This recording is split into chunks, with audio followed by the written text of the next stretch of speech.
বস্তির মানুষের নতুন গাড়ি পেলে অহংকার বেড়ে যায়, তোমাকে না দেখলে আমি বুঝতে পারতাম না। বস্তির মানুষ যাতে মানুষ হয় সেটা ভুলে যাবে না। দুদিন আগে তো তুমি ফকির ছিলে, অস্বীকার করতে পারবে? স্বার্থপর হইতাম তাহলে এই স্বার্থের খাতিরে অনেক ক্ষতি করতে পারতাম। আর কি করতে চাও তুমি? হ্যাঁ, তুমি ভুলে যাও না তুমি আমার ওয়াইফ। আর যদি উল্টাপাল্টা কিছু করো তুমি তো বাধ্য হবো তোমাকে ডিভোর্স দিতে। এভাবে একটা সম্পর্ক রাখা যায় না।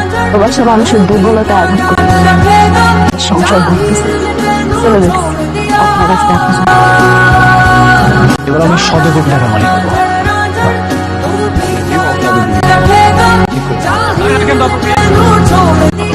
ফোন দেখি এই কোভিড ওকে জানা চলে যাবে মিষ্টি নেওয়ার মতোর জন্য। কেন কল করেছিস সেটা বল। প্রজেক্টটা তোকে না দিয়ে আমাকে দিল। তোর ভগবান তোর ভালো চায় না। তোর যে আনন্দ লাগতেছে, এই আনন্দের অবশ্যই একদিন আমি জবাব দিব। আমি অনেক টাকা মালিক, কোটি কোটি টাকা মালিক।